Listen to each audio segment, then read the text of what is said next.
Rarely does a war shooter actually show the horrors of war like Spec Ops The Line. The game was created by Jaeger Game Studios, released more than a decade ago, but this game is a good game with a fantastic story. This is a very dark game, but it has to be seen. At first glance, a lot of people would think this game looks awesome. I can't wait to play it.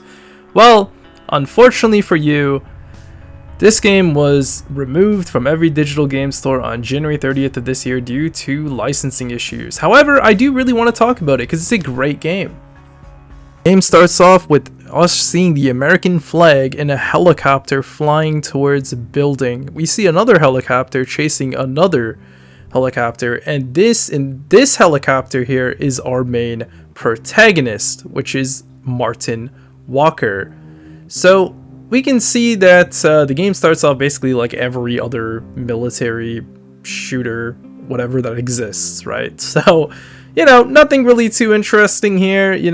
Sure, the buildings and stuff look kind of cool. It's a kind of a interesting section of the game, but slowly everything becomes more and more interesting here. We see a lot of things happening, and we see buildings burning and all that stuff, and it's just really crazy. It really is just crazy stuff happening.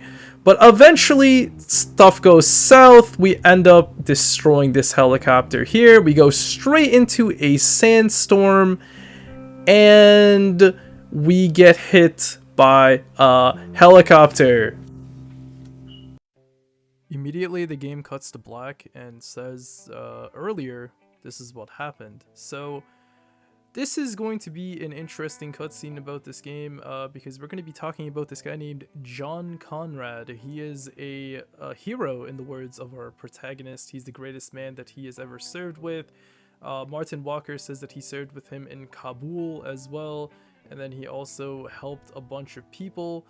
But this guy here, he did a lot of stuff for everyone, so yeah, he is a hero. That's what Martin Walker says, right? Walker basically talks about him and says that, oh, you guys are all cowards here, and this guy is really the true hero. He has done so much stuff here to help people of Dubai.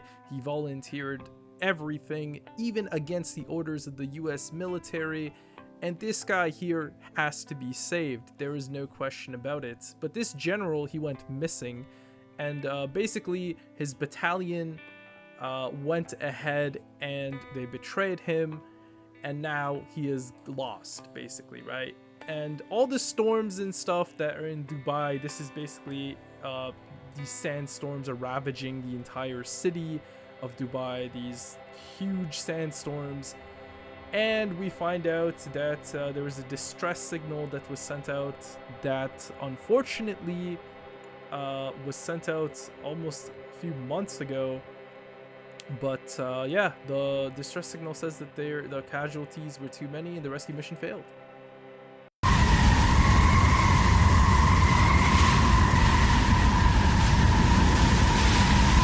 Hey, Captain Walker. What is it, Lugo? Got a situation, sir. Mission critical? No, sir. Then take it up the chain, Sergeant. Roger that. Lieutenant Adams. I hear you, Sergeant. What's your status? Status is chafed, sir. You say chafe, Sergeant? Yes, sir. A local airborne insurgency has infiltrated the U.S. zone designated as my pants. Sir. Shut up, jackass. Gentlemen, welcome to Dubai. Yep. Still dead. Yet to be seen, Sergeant. You got a lock on that transmission? Yes, sir. About 800 yards away. And we're 800 yards away from seeing who's more full of shit. You or Intel? Wow. If I wasn't a hardened killing machine, that might have hurt.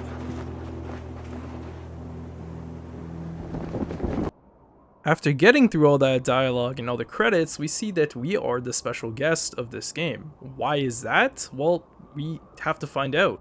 So now the first level begins with our hero, Martin Walker, going ahead and finding survivors in Dubai. So we can see him going ahead and walking around, looking around, trying to see if there's anyone here. but yet we don't see anyone here. It looks like they have all gone, and these sandstorms had made them all go into hiding. Come on, let's just find a way down. You can over with.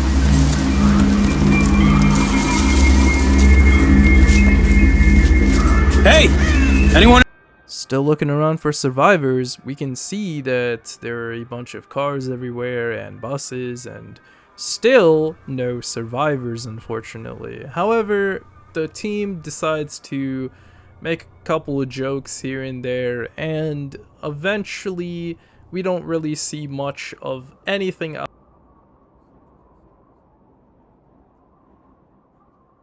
Eventually, we do come to a distress signal, and according to this distress signal here, there's not really too much to go off of. However, we see a body that's in this vehicle here, and we notice that it is a fresh body, and it is of a US soldier of the 33rd faction.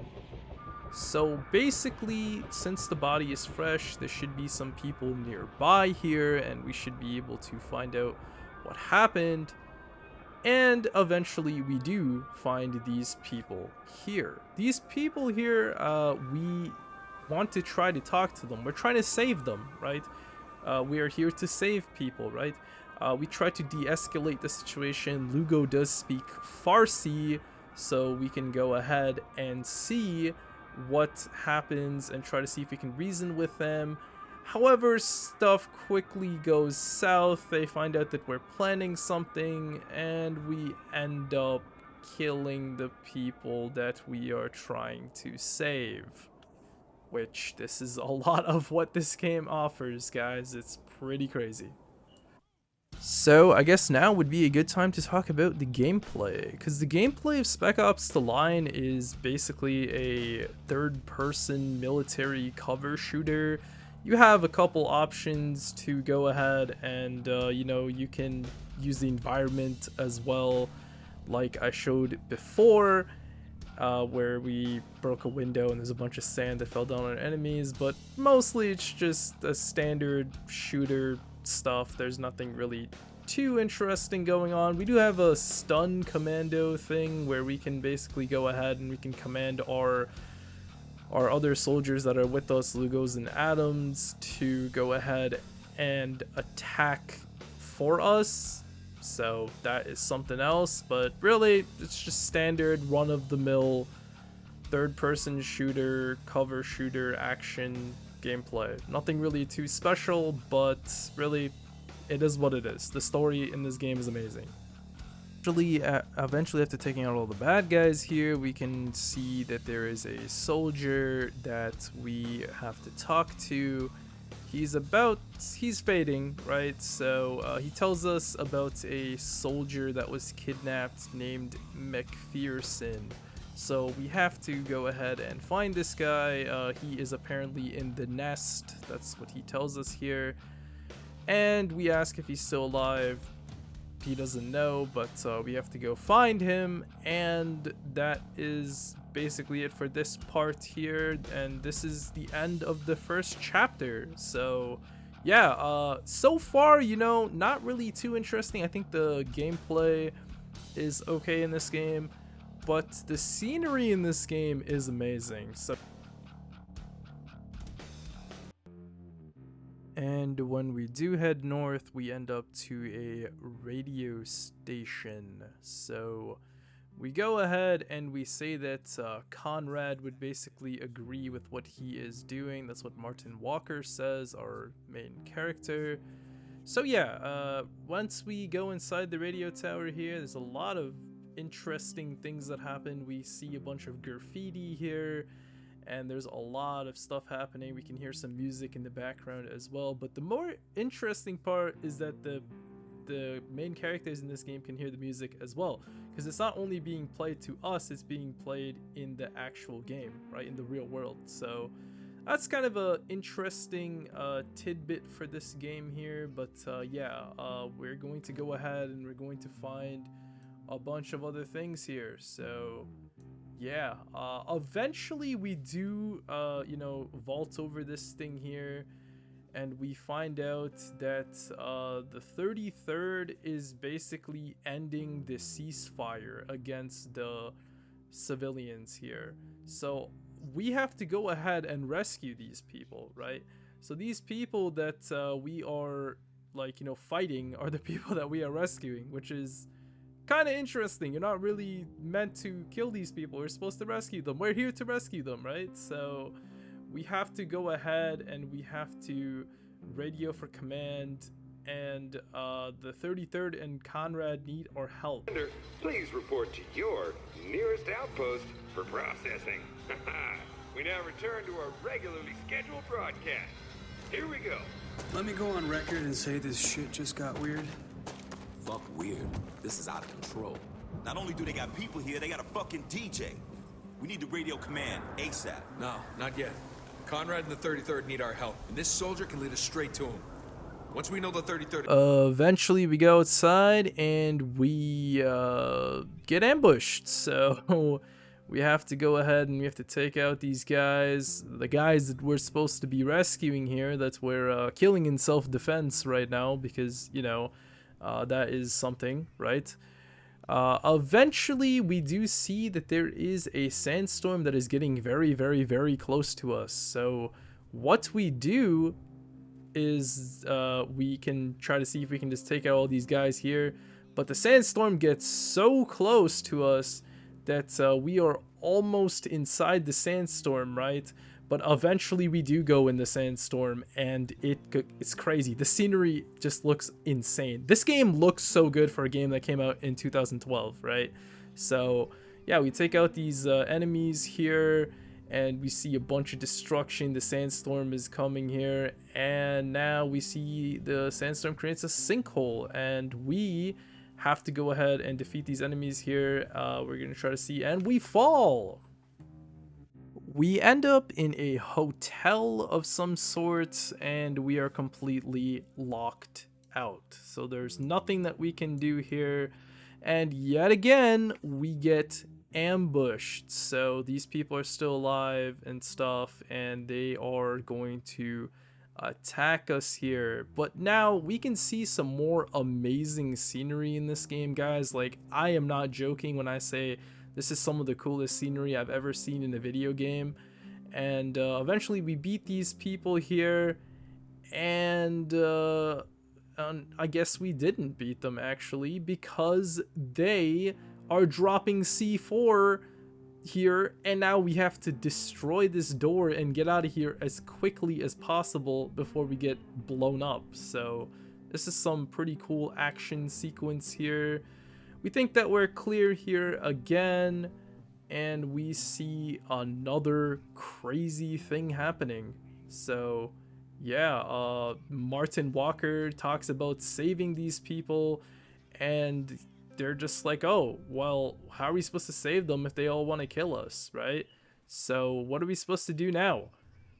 Adams says that we'll shoot first and ask questions later. So yeah, we hear someone coming, and we see that this guy is an American soldier, and we see a foreigner, basically an American soldier. They're talking to each other, and we're hiding. Basically, he's telling us what to do, and now we have to find out why is an American soldier giving orders to foreigners here. What is going on here? This is so strange, right? We can see that the characters, they talk here and they say, oh, this makes no sense. What do we got to do, right? So now we go ahead and we fight these people because they do go ahead and see us here, and now we gotta kill the people that we are saving yet again. So you can see the contrast with this game, basically saying, oh hey, we gotta save all these people, but are you really saving them? I mean, you're basically killing them. But yeah, another really cool element about this game is the destructible environments. Man, look at that sand. It just looks so good.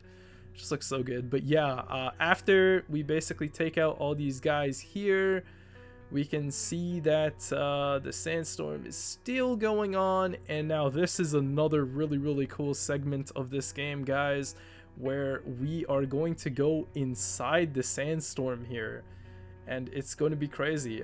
So one thing about being into the sandstorm is that we can't actually mark targets for Lugo or Adams to take out. So it's very cool here, you know. It looks amazing. It's really a visual showcase, to be honest. But yet again, we're killing the people that we're supposed to be saving. Now again, you can say that, okay, sure, these people are fighting us first and we're killing them in self-defense. That's true, technically, yes. After that, we go ahead and we can get out of the sandstorm here. The place that we go to now is, you know, a bit better than where we were before that, and we can see that we can rappel down here.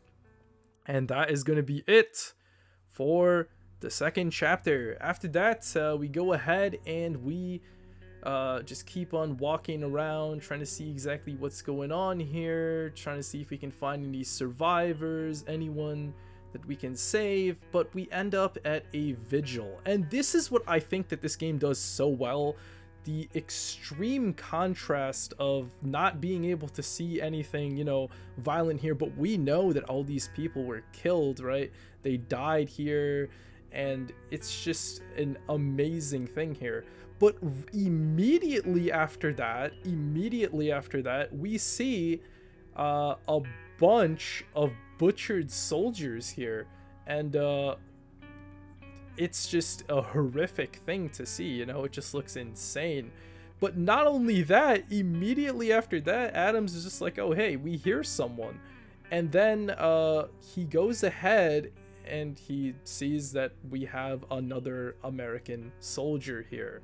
So we have to go ahead and save this guy as well, because he's an American soldier, right? You wouldn't shoot an American soldier being an American, right? That's not okay. That's not allowed, right? But you know, we see that this guy's being tortured here, and this guy says that he is a CIA agent, right? So yeah, eventually stuff goes south with this as well, and we go up here and we see that this agent here can basically grab the other guy's gun to kill him. Now we can see here that this guy just killed someone, so we try to find out who this guy is. We know that this guy is McPherson. So he tells us that he is McPherson. He's a lieutenant. And now we have two situations here that we can do. Unlike most games, Spec Ops The Line doesn't have a morality meter or anything like that. We can go ahead and we can do whatever we really want to here. So the first decision that we can do here is that he basically surrenders here, and we can let him go. He's going to go to his commander or whatever, and he'll let us know exactly what happens. So we can do that. And then there you go, see, he rappels down. Or we can go the more sinister route and we can just straight up kill him. And our team basically reprimands us for doing it and for killing that guy, as you can see right over here.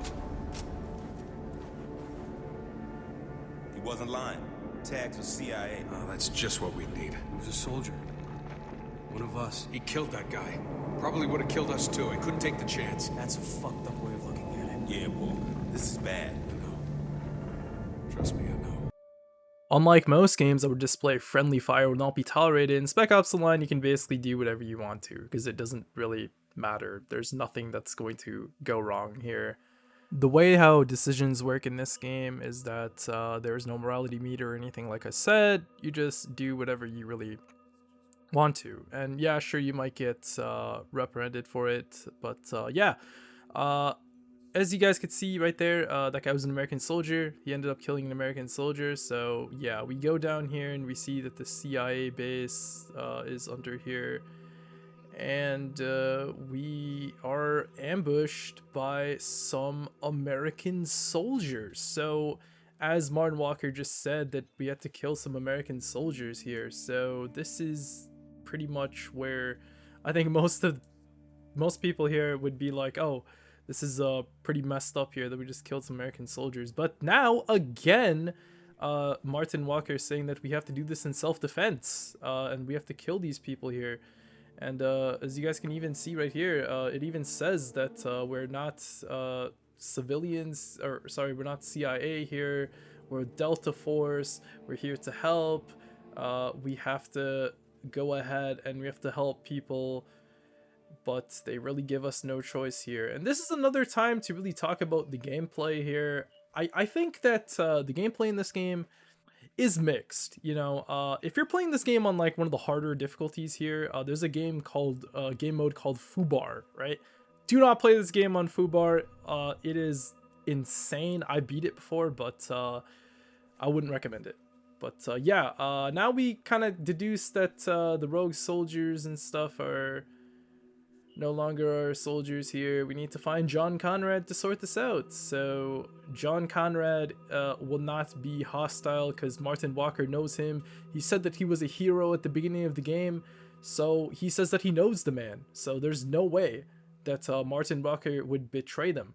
After that, we go ahead and we see a situation here where the 33rd is rounding up civilians here, right?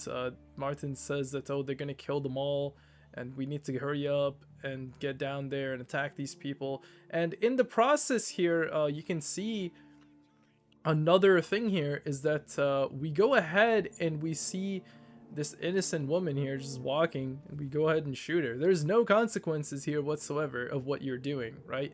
Each action in this game is a bad action. Every action that you play in this game is a bad action. There's really no good actions to see. But yeah, and it is basically a commentary on these kind of games where you can do this kind of stuff and there's no consequences whatsoever. But if you were to do this stuff in real life, I mean, you'd be basically arrested, you'd probably be executed. There's a bunch of stuff that probably could have happened, right?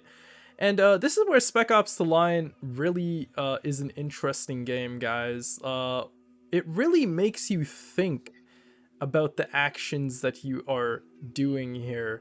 It really makes you feel bad for what you have done and all this. And plus, look, these people are US soldiers that we're fighting here, and that we're just going ahead and mowing them down. There was a gunner over there, and we go ahead and we destroy this window, completely demolishing this entire city here. So it is really, really bad. Like, this entire civilization, town, or whatever, there's probably a bunch of civilians that ended up dying in this thing as well. But, you know, we must push forward because the 33rd is taking up civilians and rounding them up and going to kill them. So yeah, we can see right over here that the civilians are very, very angry at what they are doing. And all this destruction and everything, and we're just like, oh, they're hurting, right? Oh, they must be hurting because there's so much death and destruction by here, and these people, they want us gone, so we should let them grieve, right? So, and then after that, we leave this area here, and that is it for the 3rd chapter, guys. We have some more discussions and stuff like that as well about stuff that we find interesting and all that. But yeah, the story so far is just us just pressing forward, trying to find out what is going on here. Walker is basically stunned as well, is thinking about our next move and everything. So yeah, the 33rd basically went to war against itself, and whatever side stayed there, they won, right? And they decided to take over Dubai. That's basically what they have concluded here. And the CIA is basically trying to clean everything up, but not really much is happening here. We're gonna have to make contact with the CIA to find Conrad. But yeah, Lugo picks up on another signal here that we have to go ahead and find out what is happening. So yeah, we're basically talking to some guy named Agent Daniels of the CIA. and he basically asks us, "Oh, why are we here? What are we doing in Dubai?" And then Martin Walker says that we're looking for survivors, right? We have to go ahead and we have to find more people to save, guys. So, like I said, you know, this game is technically supposed to be about saving people. This is the story here, right? We're supposed to be saving these people, guys. We are here to save people. However, it looks like that this agent here, Agent Daniels, we have to go and find him now. And yeah, we're going to keep on going here, and now we see the amazing vistas of this game, and this game looks amazing. So yeah, we keep on going ahead and ahead, and eventually we end up to this building here. We destroy the window here, and we get out. So yeah, eventually we get out of here, guys. And now we see a bunch of other stuff going on here. And I'm not going to go ahead and talk too much more about this game now, but you can see the scenery, guys. I don't want to spoil too much of the actual story because I think the story is phenomenal, but you can see this is a very, very, very, very dark game. It gets so dark and so crazy, guys. Like, this is just really the beginning. I just talked about the first 4 chapters.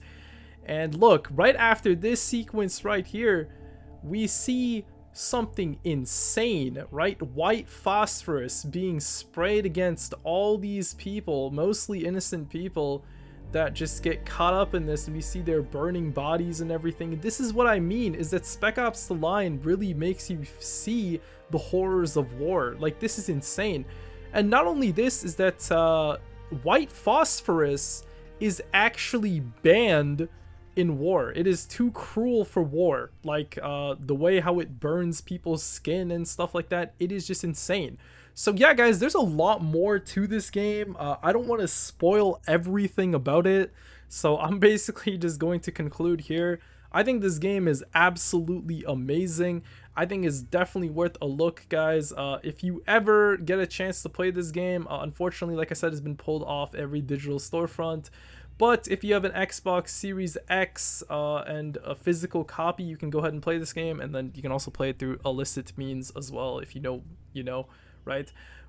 But I gotta say, guys, Spec Ops The Line is amazing. It's really has one of the best stories I have ever played in a video game. Like, it's a 10 out of 10 story. Sure, the gameplay is not really amazing or anything like that. The graphics and areas and stuff are absolutely amazing.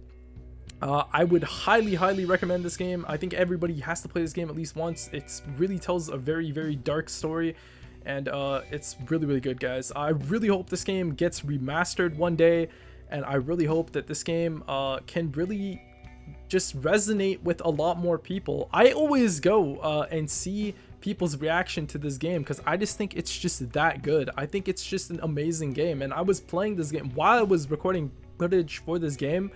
I have to say that this is probably one of the best games I've ever played in my life. Like, sure, the gameplay is nothing really too special, right?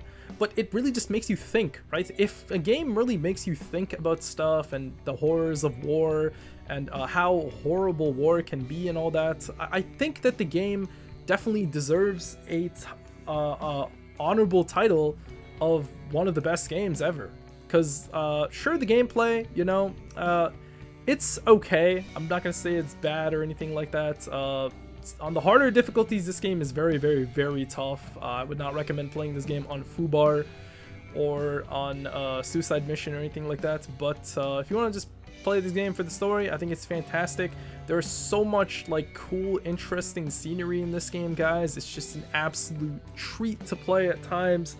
But yeah, this is just scratching the surface of this game, guys. I just want to introduce it. I think it's one of the best horror games ever made. This game is horrific at times. You see some graphic imagery that you will never be seeing in another war shooter. And this is reality, guys. This is reality. This is the reality of war. War is not good at all, right? And this is why Jaeger made this game. And all the decisions that you can take in this game here, they're all bad decisions. There is no good decision in this game, guys, because as long as you're playing this game, there's no good decisions because we're seeing the horrors of war. So yeah, guys, this has been a very long video, but I really thought I had to talk about this game because it's just absolutely amazing. It has to be one of my favorite games, probably of the 6th generation, I gotta say. But yeah, guys, that's gonna be it for me for today. Thank you so much for watching this video. If you guys did like the video, if you guys could leave a comment down below. I'll be reading the comments. Leave a like, and if you are new to the channel, you can also subscribe for some more videos like this one. Until next time, guys, have a good one. Peace.